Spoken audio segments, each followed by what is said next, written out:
What's going on, everybody? This is Chris Classic dropping a quick car vlog. Nobody tells you, remember that God loves you, Christ loves you, and I love you as well. I'm on the way to work. Hope you guys are having a wonderful morning or evening, night, whatever time zone you're at. Make sure you subscribe to the Take It Home podcast where I talk about professional wrestling topics and I put up my matches as Classic Alpha, a professional wrestler of 13 years. What's going on, Raphael? God bless you. Make sure you also subscribe to C3 Ultimate Wrestling. This Kenny 9 versus D'Angelo still drops this morning. So make sure you subscribe to watch the first match on Friday night, and then Wednesday will be the second match, and then the third Friday, which will be the third of every other day this week, will be the main event. So make sure you subscribe to C3 Ultimate Wrestling. Also, make sure you get your tickets for Big Business, BIG Business, which is February 21st, 2026, Harold's Private Venue, Dyer, Indiana. Tickets are on sale now. They're $5 off on Eventbrite, but they'll be $5 more at the door bars. Real quick, I wanted to speak about AJ Styles.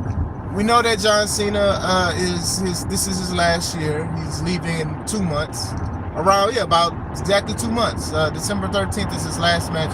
He has 4 dates left. We've talked about that this retirement run could have been a lot better. I do think that WWE harped more on nostalgia and love and adoration for John Cena over match quality and story quality and stuff. We've said it, It's like he's just started to cook with good matches and great matches, which is sad because, not saying that he can't do what he used to do, but this definitely could have been done better, honestly. We're still going to miss him, still going to be emotional and stuff. But yeah, with AJ Styles announced that next year is his last year. So that's going to be an emotional moment too. AJ Styles, that's why I think the match between these two guys is going to be 10 times more special than what it already is, because this is the last time they're going to face each other. Was the last time they faced each other. So still, when we know our history briefly of AJ Styles, we know that AJ Styles has basically wrestled for every major TV wrestling company that's been on TV except AEW. He's been on WCW, WWE, TNA, New Japan. He's been a lot of places. A lot of people don't even know that he wrestled in WCW. Like, he debuted in 1998. And he was like Air Styles, and then he was with another guy, Air Paris and stuff, and they were like a tag team. I remember I had like the best of WCW DVD, and he was on there. And then I started looking, I was like, oh man, he was in WCW. Like, the guy's been wrestling for 27 years, so the guy is definitely a solidified veteran. He was in WCW before like the indies and the internet and stuff got really popping and stuff like that in the 2000s, later 2000s and stuff. So the man has been doing a lot of stuff. He was very young. 98. Yeah, it was 98. So with that being said, the fact that this man can still do those moves 27 years later says something. That he can still do the 450s, the spiral taps, the fact that he can do a phenomenal forearm and be okay. I'm scared to even jump off the top rope sometimes. The fact that he can do stuff, he's been in great shape. He's been in phenomenal shape and stuff like that. Even when he brought out the TNA style shorts, that was a big moment because I don't think he's wore shorts since he's wrestled in WWE. So it's been a big thing. And, he's a 2-time WWE champion. He's won other championships in WWE. The man has done a lot of things. Like, to me, when he retires, he deserves a Hall of Fame induction. I think he's one of those ones of the what ifs that were successful. People be like, man, if he goes to WWE, well, what will happen? This was around the time people was like, WWE is going to ruin wrestlers and stuff like that. But he's one of the what if stories that was successful, winning the WWE Championship not once but twice. So that's a big thing in itself, because sometimes when people consider somebody one of the greatest wrestlers of all time, they're going to be like, well, technically, they didn't go to the greatest wrestling company or the most popular. And I'm not saying that WWE had better wrestling, but it was the bigger platform, obviously, especially with the historic head start. But he's one of the ones. For example, Fedor Emelianenko, he's one of my favorite MMA fighters of all time. I think he's one of the greatest, right? And You know, before his career started declining with losses and stuff like that, the man had a 28 fight unbeaten streak, and a lot of people is considering him one of the greatest MMA fighters of all time. But then, like, oh, we can't consider him the greatest because he's never fought in the UFC before. If he goes to the UFC and fights, then he'll be considered the greatest if he can beat some of the champions.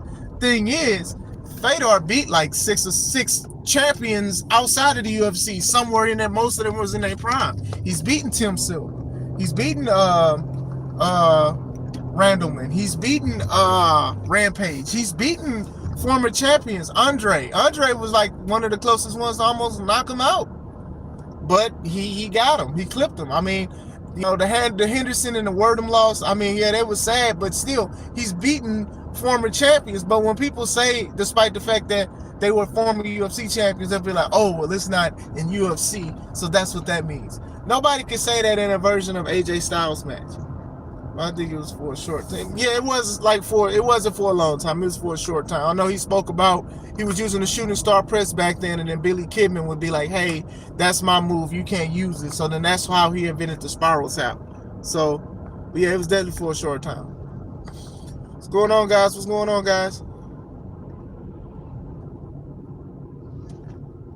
Don't know what Jessica's talking about. We're not talking about that. But still, he was very good. And then like TNA, the feuds he had with his friends and stuff, with Christopher Daniels and Samoa Joe, Sting, Kurt Angle, Christian Cage. Like, he's done a whole bunch of stuff. And when he did show up at that Royal Rumble that one year, people lost their minds because nobody was expecting AJ Styles to even go to a WWE ring. We knew that he left TNA. We knew that he was doing independent stuff and New Japan stuff.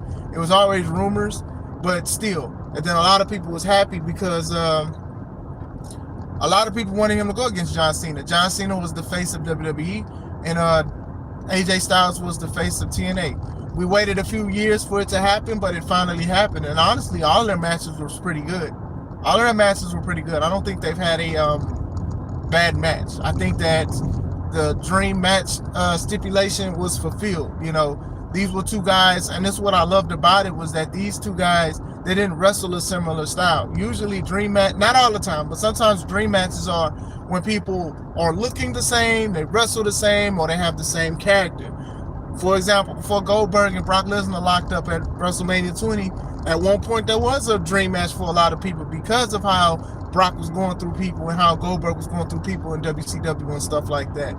When Sting became Crow Sting and stuff like that, and we started doing the rafters and the bats and the black and white, people wanted to see Sting and The Undertaker because of that. They wanted to see what they can do. I'm glad they didn't do it because they were older. You know, at one point, I wanted to see AJ Styles versus HBK, and we should have had it at that Crown Jewel where Shawn Michaels got out of retirement and he was bald, but it didn't happen, unfortunately. So still, I think this was a little different because these guys were faces and were logos for each respective company that they wrestled for. So when AJ showed up, it definitely was a big thing. They put AJ in storylines against Roman Reigns and things like that, and Y2J. He's done a whole bunch of stuff. You know, this short video of me speaking about him, it will never do him justice because one, I'm about to leave in a few minutes, and two, it's just so much. We could talk about him for about a whole hour. You know, he's the one who gave Undertaker his last match, the Boneyard match, and some people consider that a good match. Now, I wasn't a big fan of cinematic matches. I understood though. I definitely understood, especially with Undertaker transitioning and not doing the undead zombie stuff no more, and now he's the American bad, you know what, the rocker, biker person. So I know that, like, it was limitations. It's definitely limitations and stuff like that. And, you know, also we got the Firefly Funhouse that same WrestleMania, the next day or whatever. But still, AJ is definitely a legend, not just in WWE, but just in pro wrestling because of the stuff that he's did, the tenure of wrestling that he has. And job well done when he retires. You know, it's going to be sad. I think the match itself was sad. Just not the match itself sad, but just the certain situations. Even how John Cena said, had Alicia say, the guy is total nonstop action, leader of the Bullet Club, and blah, blah, blah, face who runs the place. Like, it was all cool and all dope, and it was definitely dang near an emotional moment. But AJ will be missed. I'm not ready. We are losing John Cena this year. And then next year we're losing AJ Styles. But we'll see how WWE possibly makes it great or messes it up. But I am at work. I hope you guys have a wonderful day. Kurt Angle was very good. Samoa Joe was good, and I felt that WWE dropped the ball. But I hope you guys have a wonderful day. I'm at work. This is Chris Classic. Let's take it home.